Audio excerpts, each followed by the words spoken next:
Paper में हमेशा याद रखना, तुम्हारा पेपर अगर खराब गया तो सबका पेपर खराब जाएगा।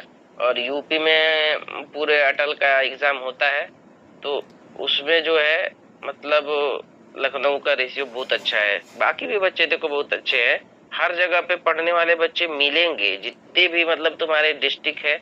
मैं रिसेंट बहुत विजिट किया तो उसमें ऐसा नहीं है नहीं पढ़ने वाले, पढ़ने वाले बच्चे हैं लेकिन बहुत कम तादाद में। और जिस तरीके का लेवल तुमको मिला है वो लेवल नहीं है उनको ना। देखो उनकी भी प्रॉब्लम नहीं है, जो बाहर के बच्चे हैं, मतलब जो लखनऊ के बाहर के बच्चे, उनको देखो यार एक्सपोजर वैसा मिला नहीं है। ठीक है, 5 टीचर पे कॉलेज चल रहा है, ठीक है, 4 टीचर पे चल रहा है, वही एमएसएन, वही एमएचएन, वही पीडिया, तो कहाँ से उनको एक्सपोजर मिलेगा? या फिर उनको शुरू से उतने में ही जो है वो समेट दिया गया। हालांकि मतलब बच्चे मिलते थे ऐसे, जैसे तुम पढ़ते हो वैसे पढ़ने वाले, तो वो आगे कैसे बढ़ेंगे और वो कैसे जो है बेहतर करेंगे? क्योंकि जब जो है ना, अब देखोगे वो क्या बोलते हैं, 12वीं फेल तो बोलता है कि मेरा जो टीचर है या फिर मेरा जो ड्राइवर है वही मतलब फेलियर है, तो मैं कैसे आगे जाऊंगा?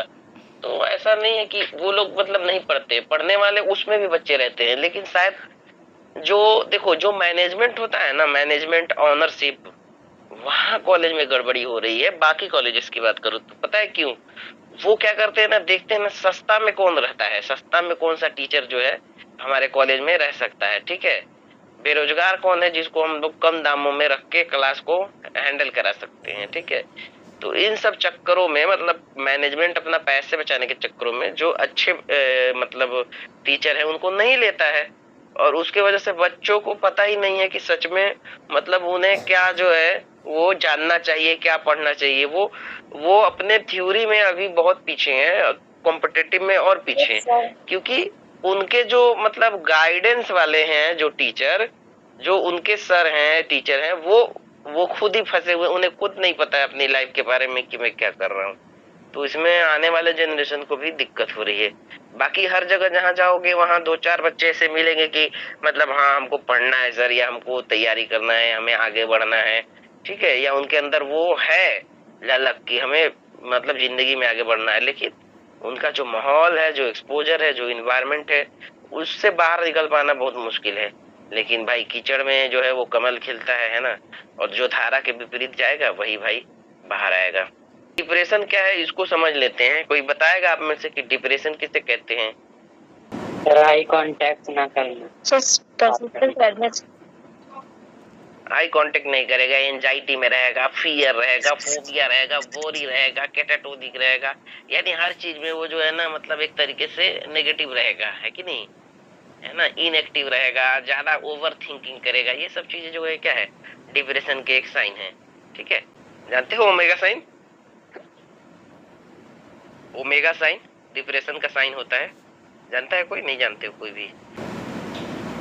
ये होता है ओमेगा साइन। ठीक है, डिप्रेशन का जो है वो साइन होता है। ठीक है, जिसको ओमेगा साइन हम लोग बोलते हैं। यानी चेहरे पे ना इस तरीके का जो है पाई का साइन बन जाता है। इस तरीके का साइन किसी के चेहरे पे दिख रहा है, इसका मतलब वो बहुत ही ज्यादा टेंशन में है और वो डिप्रेशन का मरीज है। ठीक है, कि डिप्रेशन का कार्डिनल सिम्टम कौन सा है, यानी डिप्रेशन है तो कार्डिनल सिम्टम जब भी पूछे तो ओमेगा साइन होगा, जो मैंने तुम्हें दिखाया है। इन चारों में से पूछ रहा है क्या होगा, तो क्या होगा भाई साहब? B option, persistent sadness and loss of interest. हमेशा जो है वो सैड सैड रहेगा, दुखी दुखी रहेगा, उसे लगेगा कि मतलब हर चीज में वो दुखी हो जाएगा, है ना। एनहेडोनिया इसी में होता है ना, एनहेडोनिया। क्या होता है? सुना है कभी एनहेडोनिया? बहुत सारे टर्म कराने हैं आज। सर उसको जिस चीज में पहले इंटरेस्ट होता था अब इंटरेस्ट नहीं रहता, लॉस ऑफ इंटरेस्ट तो प्लीजर नहीं मिलेगा अब उसको उस चीज में। हाँ, loss of interest in pleasurable thing, है ना। पूनम ध्यान नहीं है तुम्हारा? Loss of interest in pleasurable thing, यानी पहले गाना सुनना, अरिजीत सिंह का गाना सुनना अच्छा लगता था, अब नहीं लग रहा है। That is called loss of interest, है ना, इन प्लेजरेबल थिंग। जिस चीज में मजा आता था अब उसमें मजा नहीं आ रहा है। ऐसा भी होता है ना, पहले बहुत देर देर तक बात होती थी, फिर जैसे जैसे एक दूसरे को देवेंद्र और वो जानने लगे, वैसे वैसे क्या हो गया, एनहेडोनिया हो गया, अब मजा नहीं आ रहा है। हाँ, ये कॉमन है। ठीक है भाई, मेरे से ही क्लिक हो रहा है, हट जा रहा है। ठीक है, समझ गए। डिप्रेशन में सबसे इम्पोर्टेंट सिम्टम है 2 हफ्तों से ज्यादा समय तक सैडनेस और किसी भी काम में इंटरेस्ट ना होना। अच्छा देखो दे दिया है नीचे में एनहेडोनिया। ठीक है, चल भाई कह रहा है ना डिप्रेशन में सुसाइड का सबसे पहले नर्सिंग प्रायोरिटी क्या है। ये आपसे हर बार पूछेगा एग्जाम में। नर्सिंग प्रायोरिटी क्या करेंगे अगर किसी को जो है सुसाइड का रिस्क रहेगा तो क्या कर सकते हैं, क्या करेंगे Shalini? Sir option C suicide precaution और क्लोज ऑब्जर्वेशन। ओके, ऐसा है क्या? अच्छा चलो, ये मुझे मतलब क्लियर नहीं कर रहा है आंसर। सुसाइड वाले पेशेंट को हम हमेशा क्या कहते हैं, एक वर्ड याद रखना, कहते हैं व्हाट्स द प्लान, क्या प्लानिंग है ना। उसके पास रहेंगे, उससे पूछेंगे कि वो क्या सोच रहा है और किधर जो है वो जो है अपने आप को टपकाने वाला है ना। अभी मैं जैसे तुमको पढ़ाने वाला था उससे पहले एक सुसाइड का वीडियो देखा है। ठीक है, यानी उससे क्या कहते हैं, व्हाट्स द प्लान, क्या प्लान है, पूछे उससे तो पता चले कि सुसाइड के बारे में वो क्या सोच रहा है और किधर से अपने आप को टपकाने वाला है। That is your priority nursing intervention. ठीक है, क्लोज ऑब्जर्वेशन ठीक है, लेकिन उसका प्लान जानेंगे है क्या इसमें कुछ। सबसे पहली प्रायोरिटी पेशेंट की सेफ्टी। अगर सुसाइड रिस्क है तो पेशेंट को क्लोजली मॉनिटर किया जाता है, हार्मफुल ऑब्जेक्ट को हटा दिया जाता है। ठीक है, चलो मेनिया के बारे में देखते हैं। मेनिया क्या है भाई, what do you mean bye mania? Sir mania एक ऐसी कंडीशन होती है जिसमें पर्सन का mood high elevated excited irritable हो जाता है। Increase energy sir. Increase energy है ना। ओके, कौन बताया, शालिनी? Yes sir. गुड, बहुत अच्छा। ठीक है, ऐसे इन्वॉल्व रहो क्लास में। ठीक है, तो मेनिया क्या है भाई, इसमें हाइपर एक्टिव रहेगा, यानी हर चीज को जो है ज्यादा करना है ना। जैसे एडीएचडी में बच्चा कर रहा था ना, उसी तरीके से मेनिया में पेशेंट करता है। ठीक है, ये सारे टॉपिक देखना, सारे इम्पोर्टेंट टॉपिक है ना। हो सकता है इस बार नहीं देखने को मिले है ना। एक सिजोफ्रेनिया तुम्हारे एग्जाम में आता है, मुझे लगता है इस बार वो भी ना दे है ना। चलो मुझे भी लग रहा नहीं आएगा। चलो, मेनिया का हॉलमार्क सिम्टम पूछा है भाई साहब। मेनिया का हॉलमार्क सिम्टम क्या हो जाएगा? Option A increase activity and decrease need for sleep. सोएगा नहीं मतलब जो है एक्टिविटी उसकी बढ़ जाएगी। मेनिया में पेशेंट बहुत ही एनर्जेटिक होता है और कम सोता है, बहुत बोलता है। ओवर कॉन्फिडेंस नहीं है भाई, मतलब कॉन्फिडेंस है, ओवर तो नहीं कह सकते है ना। सर मेनिया के पेशेंट को, हाँ मेनिया के पेशेंट को तुमने उस बात पे जोर दिया ना, इसीलिए लगा। देखो यार मैं, देखो ओवर कॉन्फिडेंस तो नहीं है लेकिन कॉन्फिडेंस रहता है, और जो है अगर इसमें कोई वैसे नहीं हो तो तुम्हें दिखाएं क्यों रहता है। मेनिया, हाँ मेनिया। चल भाई दवाई क्या देंगे मेनिया में? लिथियम। पैनिक अटैक के दौरान एंजाइटी का क्वेश्चन है, कौन सा सिम्टम देखने को मिलेगा, थोड़ा बताओ तो देखें कौन जल्दी से बताता है। Sir palpitations. क्या होता है पाल्पिटेशन? सर मतलब उसके हाथ पर जो है वो बहुत ज्यादा मतलब कांपेंगे इस तरह से। अरे दिल धक धक करेगा, तो फील होगा उसको। पास आने लगे जरा मतलब, हाँ धड़कने बढ़ रही हैं, वो करीब आ रहा है वैसे वाला, यानी कि क्या होगा, धक धक जो है वो ज्यादा होगा, है कि नहीं? ऐसा होता है। अरे कुत्ता दौड़ा लेता है तो नहीं होता है? Yes sir. या कोई जानवर करीब आ रहा हो तो होता है। हाँ वैसे वाला, कोई करीब आता है तो ऐसा होता है पाल्पिटेशन, यानी कि पैनिक हो जाता है। पैनिक का मतलब ये होता है ना कि देखो ऐसे समझो, पैनिक क्योंकि बताया नहीं हूँ कि देखो आदमी बिल्कुल नॉर्मल है अपना, जैसे तुम अपना जो है लेटे पढ़ रहे हो है ना, तो उसमें क्या होता है ना कि सडन से कुछ हो, सडन से कुछ रिएक्शन हो। क्वेश्चन को पूछ ले तो पढ़ाते टाइम तो सडन से आप क्वेश्चन पूछ ले हाँ। तो हाँ वो होता है ना, पैनिक का मतलब होता है ना कि सडन से जो है उसके ऊपर ऐसा सिचुएशन आ रहा है जिसकी वजह से उसकी हार्ट बीट बढ़ जा रही है ना। That is called panic, anxiety में देखने को मिलता है। एंजाइटी डिसऑर्डर को शॉर्ट टर्म ट्रीटमेंट कौन सी है? शॉर्ट टर्म कौन सी दवा देंगे? एंजाइटी हुई है तो ऑप्शन ही गलत दिया है, खराब। डाइजीपाम।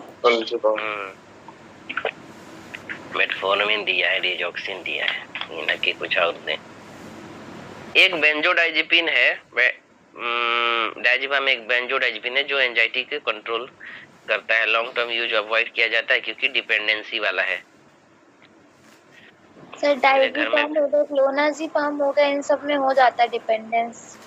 हाँ जी, हाँ जी, मेरे घर में तो क्लोनाजीपाम से ही सब कुछ है। मेरे भी घर में मम्मी मेरी। हाँ, बिना क्लोनाजीपाम के ना ये ना सो नहीं पाते हैं लोग। और मतलब ये न्यूरॉन का डिजेनरेटिव है, दोनों पेरेंट्स को भी और सिस्टर को भी। मतलब ये सब ओल्ड एज में धीरे धीरे जा रहे हैं। और उसमें क्या होता है ना कि इनको एक एक चीजें ना 20-20 बार बोलनी होती है। जैसे मेरे फादर हैं तो वो पूछेंगे ना, स्कूल बंद है क्या, नहीं जा रहे हो? मतलब उनको लगता है स्कूल में पढ़ाने जाते हैं। हम सोचते काश काश आपको पता हो कि हम कितने महान आदमी हैं, आप समझ नहीं पा रहे हैं। उनसे भी हम तारीफ करवाते हैं। बार बार हाथ धोना किस कैटेगरी में आता है? कंपल्सन। कंपल्सन।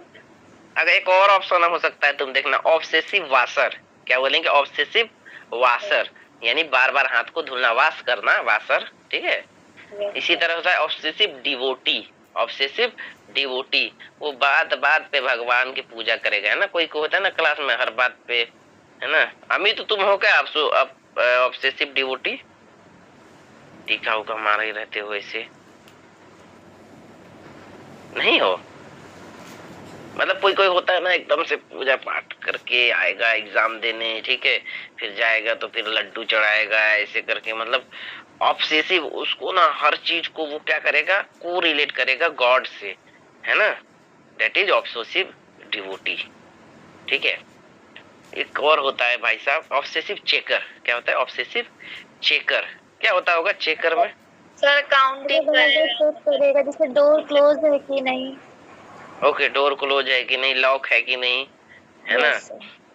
हम जो है 500 सिक्का पैसा दे दिए, चिल्लर दे दिए, अमित को दिन भर उसको पहले बार बार काउंटिंग करना, जैसे बार बार काउंट करेगा, फिर रखेगा पॉकेट में, फिर उसे लगेगा है कि नहीं, फिर काउंट करेगा, है ना। जैसे हमने टिकट ले लिया बस में तो बार बार जो है वो देखेंगे टिकट, ऐसा तो नहीं है कि खो गया। ओसीडी फर्स्ट लाइन मेडिसिन बताओ भाई। ओसीडी अगर हुआ है उसको तो सबसे पहले कौन सी दवाई देंगे? इसका ऑप्शन गड़बड़ दिए हैं, यही मजा नहीं है। फ्लोक्सिटिन देंगे। कौन सी दवा है फ्लोक्सिटिन? बहुत अच्छा, गुड। एसएसआरआई एंटी डिप्रेशन की कैटेगरी याद रखना कल के लिए भाई साहब। गुड, फ्लोक्सिटिन एंड एसएसआरआई है। सीजोफ्रेनिया में आ जाओ भाई, इसमें 200 क्वेश्चन एग्जाम में बनेंगे, ठीक है। हेलुसिनेशन। ओके, क्यों है हेलुसिनेशन? क्योंकि सर वो ऐड हो रहा है अलग से बिहेवियर में। पॉजिटिव सिम्टम यानी कुछ नहीं होता है उसमें, सिजोफ्रेनिया अब होता है ना, साइकोसिस की कंडीशन में वो रहता है, उसे थोड़ी ना पता। ओके, नहीं ये पॉजिटिव क्यों दिख रहा है? ये वाला जो अभी पूछ रहा, पॉजिटिव में हेलुसिनेशन क्यों है, फ्लैट इफेक्ट क्यों नहीं है? शालिनी तुमको समझ में आ रहा है? हाँ हाँ बोलो, सौम्या बोलो। सर हेलुसिनेशन ऐड हो रहा है क्योंकि नॉर्मल बिहेवियर में जैसे कि क्या कहते हैं ऑडिटरी हो गया, विजुअल हो गया, और सर फ्लैट इफेक्ट में क्या हो रहा है, कम हो रहा है, मतलब लॉस हो रहा है, नॉर्मल बिहेवियर भी नहीं कर रहा है वो अब। ओके, देखो गुड, बहुत अच्छी। देखो एक इंसान है, ठीक है, उसको कैसे पता करेंगे पॉजिटिव सिम्टम है सिजोफ्रेनिया का या नेगेटिव सिम्टम है? यही बता रही है सौम्या। तो जैसे वो इंसान है वो ज्यादा कर रहा है ना, कह रहा है हेलुसिनेशन, ये देखो वहां पे जो है कुछ दिखाई दे रहा है, ये पंखे के ऊपर में कोई है, मुझे कुछ आवाज सुनाई दे रही है, मेरी बॉडी पे कुछ चल रहा है, अलग अलग हेलुसिनेशन बता दिए हैं देने में, ठीक है। दैट इज ऐड हो रहा है, उसको ये चीजें उसकी बॉडी में और ऐड हो रही है, उसकी एक्टिविटी बढ़ रही है। That is called as positive hallucination. Positive का मतलब क्या होता है? प्लस हुआ। एक नॉर्मल इंसान था या सिजोफ्रेनिया का ही पेशेंट था मान लो, तो उसमें एक्टिविटी ऐड हो रही है, मुझे सुनाई दे रहा है, मुझे दिखाई दे रहा है, ये सामने मेरे यहाँ है, वहां है, ऐसे कर रहा है, दैट इज पॉजिटिव सिम्टम। उसने एक्टिविटी को क्या किया, बढ़ाया। और नेगेटिव सिम्टम में क्या हो जाएगा, नॉर्मल आदमी था वो कुछ भी नहीं बोल रहा है, फ्लैट इफेक्ट। कह रहे हो तुम जो एग्जाम में पास हो गए हो तो भी वो चुप है ना, तुम कहोगे तुम जो है टॉप कर गए हो तो भी वो शांत है, that is called flat effect. React नहीं कर रहा, हाँ रिएक्ट नहीं कर रहा है। क्या हो रहा है, सिम्टम माइनस हो रहे हैं, यानी वो पीछे की तरफ जा रहे हैं, है ना, that is called as flat effect. ठीक है, दैट इज द डिफरेंस, है ना। सोशल विड्रॉल या एपैथी भी रहेगा तो क्या है कि वो एपैथी मतलब कि वो चीजों को एक्टिविटी उसके जो भी है अंदर कम है। सोशल विड्रॉल अपने को लोगों से दूर रख रहा है। तो ये सारे में अपने आप की कैटेगरी को जो वो नॉर्मल इंसान है उसमें क्या कर रहा है, वो माइनस कर रहा है, इसीलिए ये हो गया नेगेटिव सिम्टम। और अगर कुछ ऐड कर रहा है that is called as positive symptom, यानी मेनिया वाला जो है हरकत दिखा रहा है ना, किसी भी ओवर एक्टिव काम कर रहा है ना, ठीक है, that is all come under positive symptom. और बिल्कुल शांत है या और पीछे चला जा रहा है, माइनस कर रहा है अपने साइन एंड सिम्टम को, that is negative symptom of schizophrenia. Positive और नेगेटिव का डिफरेंस पूछ सकता है आपसे, क्या पूछेगा खुदा जाने भाई साहब। तो मैं इसीलिए मैंने आज गेस भी नहीं किया कि ये आ सकता है। ठीक है, चल भाई, what do you mean by ECT? ECT तुम बताओ रंजना, ईसीटी क्या है? ECT electroconvulsive therapy. Electroconvulsive therapy.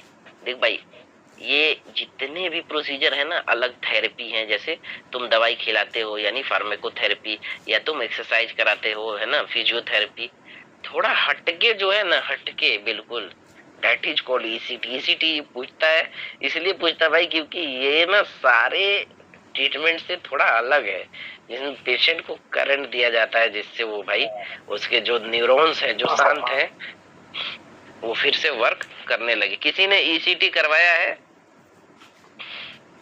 देखा है किसी ने ईसीटी आप में से? तो निर्वाण में नहीं होता। कोई बात नहीं, केजीएमयू में होगा तो देख लेना जाके। मैं एक्चुअली चाहता था तुम लोग को लेके जाऊं वहां पे और ये सारी चीजें दिखाऊं, ईसीटी और ये मॉर्चुरी वाला, यहाँ जहाँ पे जो है पोस्टमार्टम होता है, ये सब कुछ, लेकिन ऐसा हो नहीं पाया। चलो कोई नहीं, है ना। ईसीटी देखोगे ना भाई, थोड़ा सा मतलब तुम्हें इमोशनल लगेगा, ऐसे होना नहीं चाहिए।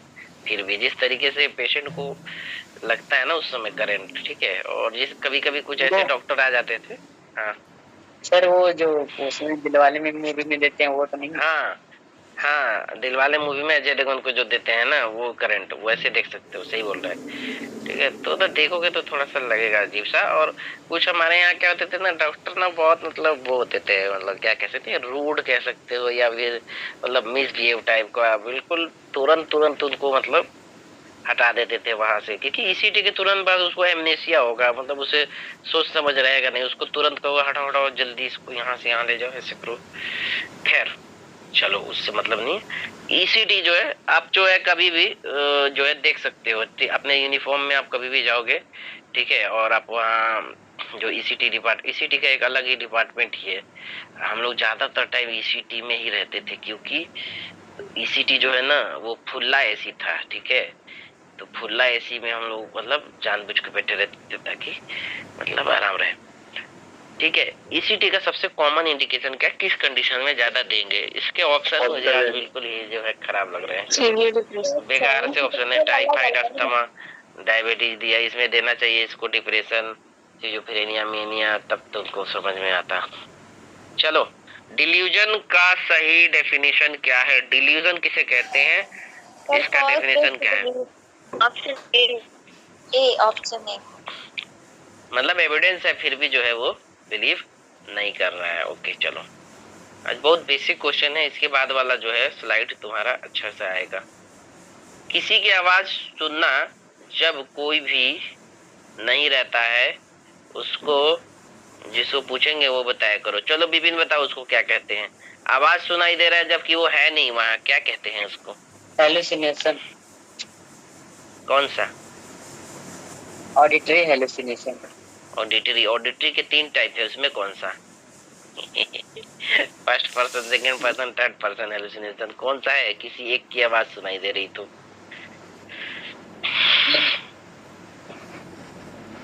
रात में आवाज सुनाई देगी, है ना? हम लोग क्या बोलते हैं, चुड़ैल की आवाज सुनाई दे रही है। फर्स्ट पर्सन हेलुसिनेशन एक लोग बोल रहे हैं ना भाई साहब, है ना? First person hallucination. चल बाइपोलर के बारे में दिया है। बाइपोलर डिसऑर्डर जो है वो क्या होता है? शालीन तुम ही बताओ, बाइपोलर डिसऑर्डर क्या होता है? सर इसमें मेनिया और डिप्रेशन दोनों के साइन और सिम्टम्स दिखते हैं। हाँ, यानी वो कभी जो है मैनिक अटैक में जाता है, फिर कभी बिल्कुल ही शांत हो जाता है। बाइपोलर, बाई का मतलब 2, पोल का मतलब किनारा, है ना? 2 किनारा, है ना? कभी मेनिया, कभी डिप्रेशन, कभी खुशी, कभी गम, है ना? ऐसे कभी बहुत ज्यादा एक्साइटेड हो जाना, कभी बिल्कुल ही शांत हो जाना, है ना? दैट इज कॉल्ड बाइपोलर, है ना? इसमें ग्राफ बनता है जिसमें जो पेशेंट बहुत हाइपर और बहुत हाइपो चला जाता है। ठीक है, ये तो बेसिक तुम जानते हो, जो कि नहीं पूछेगा। अब आते हैं जो पूछ सकता है ना? बाइपोलर डिसऑर्डर में पेशेंट को 2 मूड स्टेट के बीच में चेंज होता है। किसके किसके बीच में? मेनिया एंड डिप्रेशन, एंजाइटी और ओसीडी, डिलीरियम और डिमेंशिया, फोबिया और पैनिक। ओके, ठीक है, ये तो बता दिए तुम। एंजाइटी अभी तुमने देखा, ओसीडी भी तुम देख चुके हो। चलो डिलीरियम और डिमेंशिया के बारे में। डिलीरियम और डिमेंशिया में क्या अंतर है राधिका, डिमेंशिया और डिलीरियम में? सर जो डिमेंशिया होता है वो एज के अकॉर्डिंग बढ़ता है, धीरे धीरे बढ़ता है और वो मतलब रिवर्सिबल नहीं होता है। बट जो डिलीरियम होता है वो रिवर्सिबल होता है और ये शॉर्ट टर्म के लिए होता है। किसी मतलब चोट वगैरह के हो सकता है, कोई मतलब वो ज्यादा कुछ सोच लिया किसी चीज के बारे में, तो इससे हो सकता है डिलीरियम। और सर ये रिवर्सिबल होता है। ओके, कोई जो है क्रोनिक एल्कोहलिज्म वाला पेशेंट है, उसको क्या रहेगा, डिलीरियम या डिमेंशिया? डिलीरियम। हाँ जी, सर डिमेंशिया होगा। Dementia, yes sir. वो जो डिमेंशिया होता है वो ग्रेजुअली क्या नाम है वो डिसअपियर मतलब डिक्रीज होने लगता है, और जो डिलीरियम होता है सडन कंफ्यूजन होता है उस चीज से लेके। हाँ, तो मान लो अमित ने जो है 2 बोतल लगा लिया, तो फिर क्या होगा? उसको डिमेंशिया होगा या डिलीरियम होगा? डिमेंशिया होगा। तो डिलीरियम होगा। कैसे डिमेंशिया होगा? डिमेंशिया में होता है ग्रेजुअल परमानेंट मेमोरी लॉस, जो कि एज के साथ होता है। यानी धीरे धीरे उसके न्यूरॉन्स जो है वो अब काम करना बंद कर रहे हैं, उसके ब्रेन को सिग्नल देना बंद कर दे रहे हैं, है ना? तो वो तो जो है वो डिमेंशिया में होता है ओल्ड एज। स्लोली वो भूल जा रहा है, उसने किताब कहाँ रखा है, उसने कोई सामान कहाँ रखा है, उसको पैसे कितने हैं उसके पास, है ना? इस तरीके से, है ना? अरे ऐसे तो लोगों को भी नहीं पहचानता है, नहीं पहचान पाता है ना? नहीं पहचान पाने वाला तो तुम लोग को याद ही होगा, है कि नहीं? हाँ, मतलब अभी जो है फिर से वही वाला बात बताने लगेंगे तुम लोग को, है ना? अरे भाई वो कंडीशन में देखने को मिलता है डिमेंशिया। हाँ जी, अल्जाइमर के पेशेंट में। हाँ, वही सैयारा वाला डिमेंशिया, है ना? अपने ही सर एक पेशेंट देखे थे निर्वाण में इस तरह का। हाँ, भूल मतलब अगर वो भूल गई अमित तो डिमेंशिया है, ठीक है?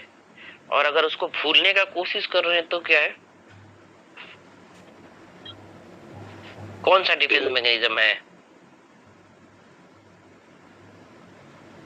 रह तुम लोग जो है इमोशनल कर देते हो, कितने को कुछ कुछ याद आ जाएगा इसमें। अरे भाई अगर हम किसी बुरा याद को भूलने की कोशिश कर रहे हैं, ठीक है, कि भूल जाएं कि ये भी हुआ था, वो कौन सा डिफेंस मैकेनिज्म है?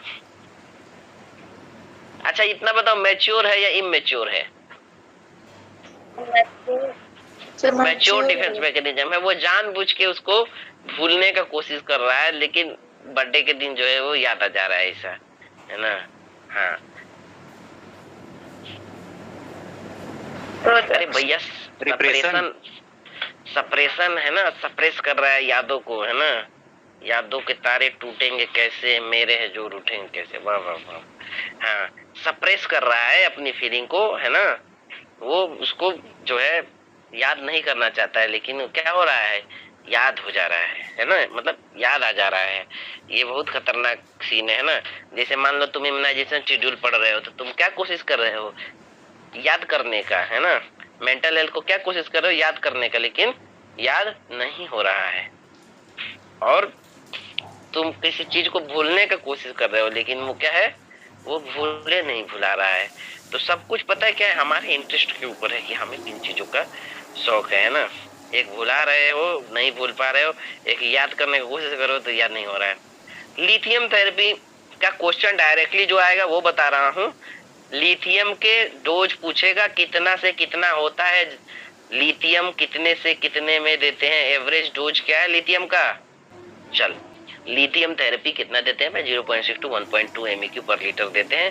लिथियम से देख भाई, हो सकता है जिस तरीके का पेपर बनाए लिथियम टॉक्सिसिटी पूछ ले कि क्या होता है। पहले तो डोज ही पता करो, उसके बाद देखो कि इसको देने से किस तरीके का प्रॉब्लम होता है। लिथियम थेरेपी में नर्स में सबसे ज्यादा इंपॉर्टेंट मॉनिटर, क्या मॉनिटर करना है लिथियम थेरेपी में? सर टॉक्सिसिटी को और चेक करना है।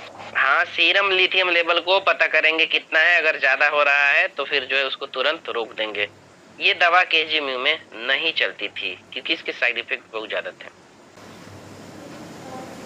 डिलीरियम की खासियत क्या है? Sir sudden onset. Sudden onset.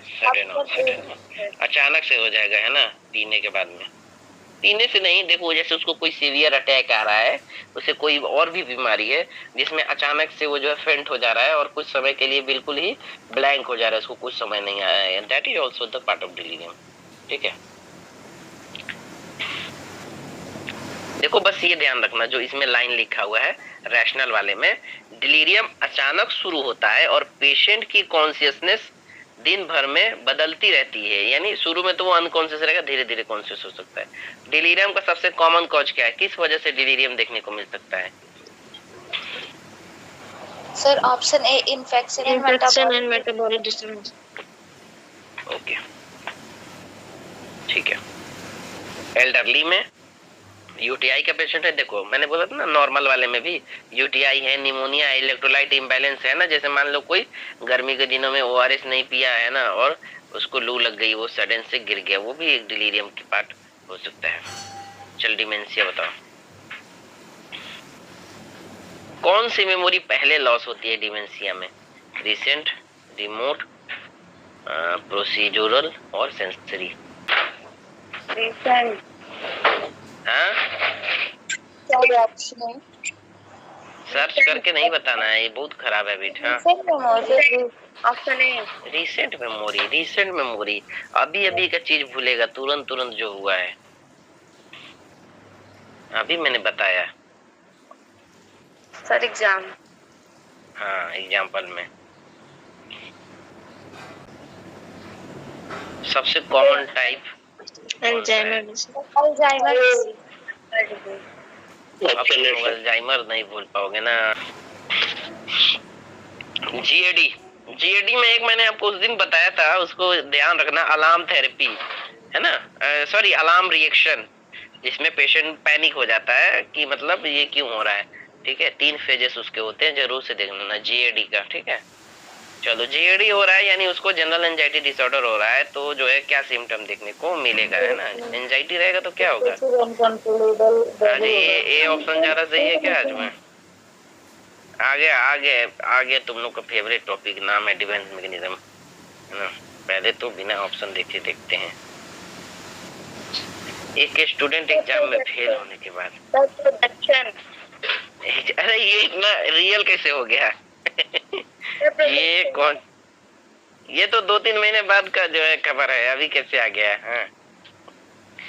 एक स्टूडेंट एग्जाम में फेल होने के बाद कहते हैं एग्जाम ही बेकार था। अच्छा, एग्जाम ही बेकार लिखा, मैंने सोचा था कुछ और लिखेगा कि टीचर ने ही ढंग से पढ़ाया नहीं, है ना। ये वाला एक्चुअल में है, लेकिन ये हमारा इज्जत रख के बताया है। क्या होगा? क्या था? रिएक्शन फॉर्मेशन, प्रोजेक्शन ना, दूसरे पे थोप रहा है। ओके। ओके चलो ठीक है, दूसरे पे थोप रहा है कि ये। इसका एक और एग्जांपल इसका क्या रहता है, डॉक्टर जो है वो अगर उसको सर्जरी में गलती बोलेगा और नर्स नहीं जो है वो गड़बड़ी कर देती, इस वजह से हो गया। ओके ठीक है।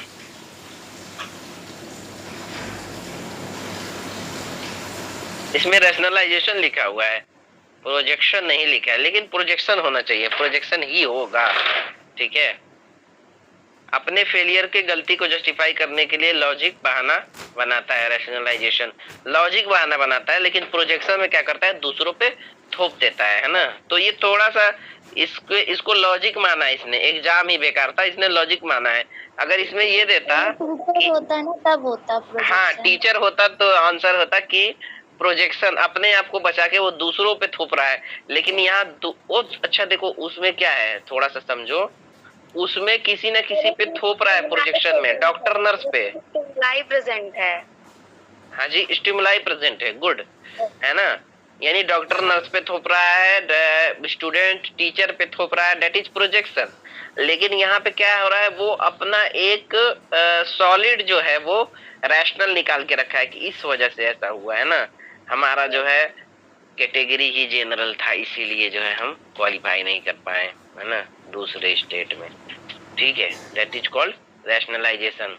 मेरा एग्जाम ही दिल्ली पड़ गया था, इसीलिए जो है हम नहीं जा पाए। हाँ ठीक है, तो चलो ये तो बहुत बेसिक चीजें थी। तुम का पर्पस ये था कि एक एक बार इन चीजों को देख लेना कि depression, what is depression, what is mania, anxiety, OCD, schizophrenia में जितना देखो कम है। 4A देख लो यूजन ब्लूलर का, देन तुम स्नाइडर फर्स्ट रैंक सिम्टम देख लो। एक और स्लाइड दिखाता हूँ, वो इम्पोर्टेंट है, ये MCQ में देखने को मिलेगा आपको। ठीक है, इस पेपर को अच्छे से देख लेना। वर्ल्ड मेंटल हेल्थ डे 10 अक्टूबर, ठीक है। ओके, एक और होता है सुसाइडल प्रिवेंशन डे। कितना होता है किसी को पता है सुसाइडल प्रिवेंशन डे? सुसाइड वाले पेशेंट को बचाने का तारीख। Human right day, human right.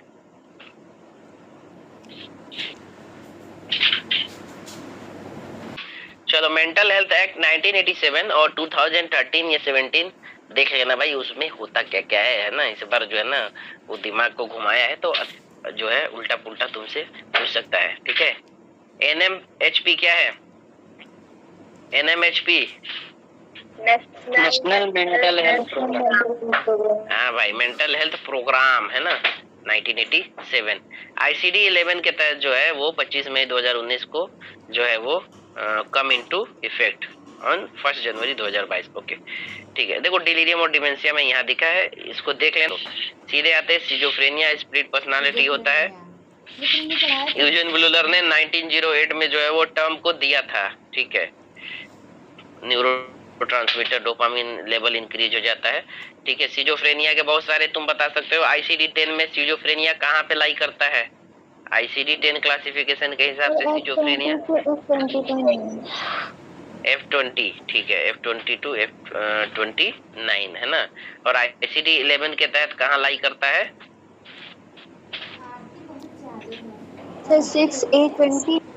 6A20 पे लाई करता है ना। सिजोफ्रेनिया कहाँ होता है, इस बात को ध्यान में रखना है सबको। ठीक है, सिजोफ्रेनिया में ये क्वेश्चन पूछेगा भाई साहब कि जो है, अच्छा इस लाइन से आते हैं, टाइप्स ऑफ सिजोफ्रेनिया, उसका निमोनिक है, उससे याद कर लेना। PHC करके उसका निमोनिक है ना, सिंपल पैरानोइड, हेबेफ्रेनिक और कैटाटोनिक। ये सारे ये अब तो नहीं पूछता है, लेकिन टाइप्स में पूछेगा तो तुम्हें यही लिखना होगा। कॉम्पिटिटिव में ये क्वेश्चन अब कभी नहीं पूछता है, बट तुमसे टाइप्स में पूछ सकता है ना। Types of schizophrenia, paranoid schizophrenia, hebephrenic, residual है ना, पोस्ट सिजोफ्रेनिक डिसऑर्डर, ये सारे आते हैं, पढ़े होगे पास्ट में। 4A में तुमसे ये पूछेगा कि इनमें से कौन सा इस 4A में नहीं आता है। 4A symptom of schizophrenia, lucky आज नहीं आया है। चलो विपिन तुम बताओ, 4A सिम्टम ऑफ सिजोफ्रेनिया कौन कौन से 4 सिम्टम होते हैं सिजोफ्रेनिया के 4A में जो यूजन ब्लूलर ने दिया है? Sir ambivalence, ambivalence, good. Anhedonia और एनेडोनिया नहीं है इसमें, अफेक्टिव ऑटोमेटिक मेमोरी लॉस होता है। हाँ, athletic thinking, autistic thinking, autism, ambivalence और एसोसिएटिव लूजनेस। ठीक है, चलो एसोसिएटिव लूजनेस एक बात से दूसरे में हो जाएगा। एम्बिवैलेंस यानी एक ही समय में दो तरह की फीलिंग रहेगी। और अफेक्ट इनअप्रोप्रिएट यानी जगह के हिसाब से वो प्रॉपर जो है वो अपना बिहेवियर नहीं दिखा पाएगा, है ना। और म्यूटिज्म या ऑटिज्म चुप रहेगा एक जगह पे। पॉजिटिव और नेगेटिव अभी हम लोग डिस्कस कर चुके हैं, मिला लो। जिसमें सिम्टम ऐड हो रहे हैं दैट इज पॉजिटिव, जिसमें सिम्टम रिड्यूस हो रहे हैं दैट इज नेगेटिव। अब मिला के देख लो कि हाँ सही बोल रहा है या नहीं। हालुसिनेशन हो रहा है उसको, ये देखो मुझे कुछ सुनाई दे रहा है ना, डिल्यूजन हो रहा है उसको, है ना, यानी किसी बात पे लेके अड़ा हुआ है ना, वॉयलेंस कर रहा है यानी हल्ला गुल्ला, एग्रेशन यानी बहुत ही ज्यादा जो है वो हाइपर है ना, या एक्साइटेड है बहुत ज्यादा। इस सब में क्या हो रहा है, ऐड हो रही है चीजें, यानी उसके नॉर्मल बिहेवियर में चीजें ऐड हो रही है, दैट इज पॉजिटिव सिम्टम। और नेगेटिव में बिल्कुल उल्टा, ब्लंट इफेक्ट, फ्लैट इफेक्ट, कोई फर्क नहीं पड़ता उसको, कोई भी न्यूज दे दो, एपैथी, स्टूपर, एनहेडोनिया, ये सारे जो है नेगेटिव में तुम्हारे आ जाएंगे। चलो, मूड अफेक्टिव और emotional disorder, mania, manic episode, bipolar disorder, elevate the mood and delusional capacity. ठीक है, कुछ मैं लेके आया था, देखो मूड और अफेक्ट वाले में देखो मेनिया पूछेगा या बाइपोलर पूछेगा, दोनों में ड्रग ऑफ चॉइस जो है वो लिथियम थेरेपी होगी।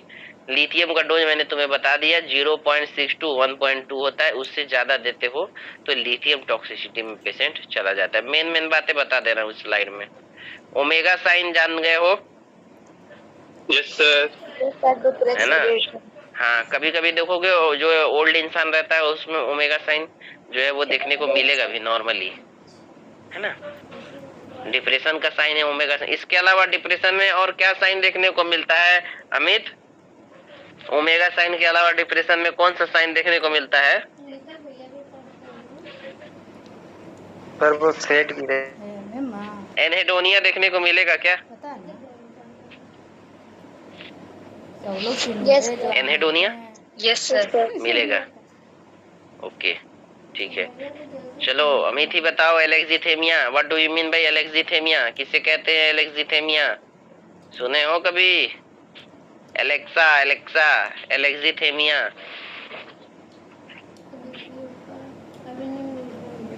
इसमें पेशेंट सर इमोशन जो होते हैं वो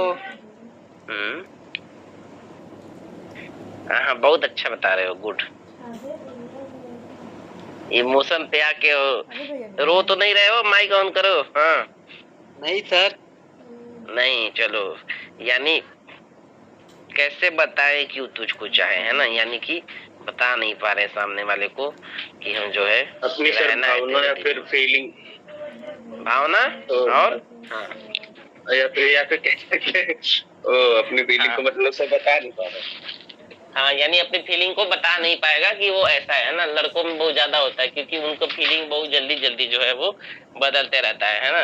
दैट इज कॉल्ड एलेक्जिथेमिया, यानी अपने फीलिंग को जो है वो दूसरों के सामने वाले के सामने जो है वो बता नहीं पा रहे। That is called alexithymia. बहुत अच्छे, ठीक है।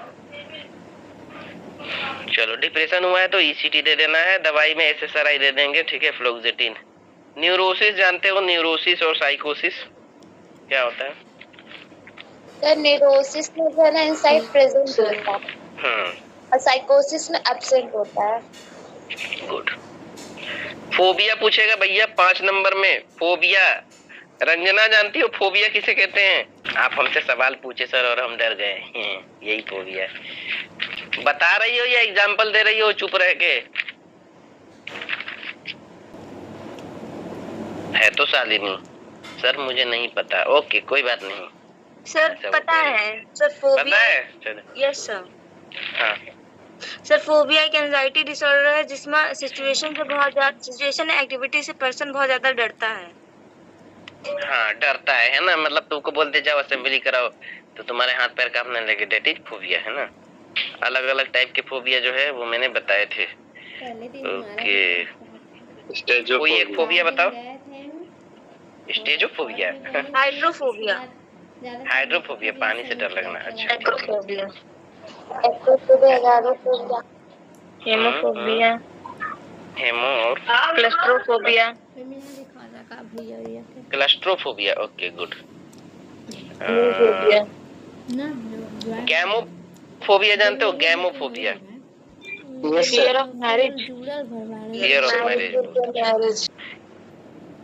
इसमें देखो, पहला एक्रोफोबिया, ध्यान में रखना, जो इम्पोर्टेंट है वो बता रहा हूँ। तीसरा एगोराफोबिया, एगोरा एग्रीकल्चर में पब्लिक प्लेस, बता चुका हूँ, दो हुआ। एक होता है एरेक्नोफोबिया, स्पाइडर वाला, एरेक्नोफोबिया स्पाइडर वाला, एक मिल जाएगा रे भाई, 12 क्वेश्चन में एक मिलेगा, पक्का मिलेगा एक। उसके बाद एक और छोड़ दो, क्लस्ट्रोफोबिया, क्लस्ट्रोफोबिया जो अभी बोली मानसी, क्लोज स्पेस वाला, ठीक है। उसके बाद तो एक ये हेमेटोफोबिया, खून से डर लगना, ठीक है। उसके अलावा तो मुझे कुछ इससे नहीं दिख रहा इधर वाले में। एक फायर वाला इम्पोर्टेंट है, नॉर्थ सेट में पूछा है, पायरोफोबिया, पायरो, ठीक है। और बाकी दो नीचे का, जेनोफोबिया जब स्ट्रेंजर से डर लगता है, और जूफोबिया जब जो है छिपकली से, कॉकरोच से डर लगता है, दैट इज जूफोबिया। ठीक नहीं, ये तो एनिमल का है। कॉकरोच का जो है उसको क्या बोलते हैं? कॉकरोच को, और छिपकली से जो डर लगता है उस फोबिया को क्या बोलते हैं? किसी को पता है इसमें? इंसेक्ट। देखो टाइप्स ऑफ फोबिया में जो होता है, एक वो जो स्पेसिफिक फोबिया होता है, एक अदर फोबिया होता है। अदर फोबिया में जो है वो इंसेक्ट वाला आता है, ठीक है। और उसका स्पेसिफिक नाम मुझे याद नहीं आ रहा है, अभी आगे जो देखेंगे हम लोग, अभी तुरंत देखेंगे फिर से, तो मैं बताता हूँ तुम्हें। इंसेक्ट से, कॉकरोच से डर लगना, ये वाला मैं बात कर रहा था अभी अभी, याद है आपको? ये वाला बात कर रहा था अभी अभी कि जीएडी में 3 जो है वो फेजेस होते हैं, alarm reaction, stage of resistance और स्टेज ऑफ एग्जॉशन। ये 3 में जो है वो हमारी एंजाइटी हमारी बॉडी में आती है। जनरल एंजाइटी डिसऑर्डर जो हांस सेले ने दिया था, जनरल एंजाइटी डिसऑर्डर वाला, ठीक है, मॉडल। ये तीनों याद रखना कि पहले अलार्म होता है, यानी हम किसी चीज से डरते हैं, फिर हम कोशिश करते हैं उससे रेजिस्ट करें कि नहीं ऐसा नहीं है, और तीसरा होता है स्टेज ऑफ एग्जॉशन, जिसमें हम पूरी तरीके से अपने आप को खो देते हैं, डर जाते हैं उस चीज से। हाइपोकॉन्ड्रियासिस क्या होता है? What do you mean bye hypochondriasis? Divendra पता है hypochondriasis? Doctor shopping. Doctor shopping, इधर से उधर, कभी ये डॉक्टर कभी वो डॉक्टर के पास जाना, दैट इज कॉल्ड हाइपोकॉन्ड्रियासिस, है ना। अच्छा है, डॉक्टर के पास ही जाते हैं, ठीक है। और इम्पोर्टेंट पॉइंट इसमें दिया हुआ है, ये सारे पढ़ लेना, जितने पॉइंट है बहुत इंपॉर्टेंट है। ये सब मुझे बताने की जरूरत बिल्कुल नहीं है कि इकोलेलिया, इकोप्रेक्सिया क्या होता है, ठीक है। इसमें जितने भी पॉइंट है, एक भी पॉइंट ऐसा नहीं होना चाहिए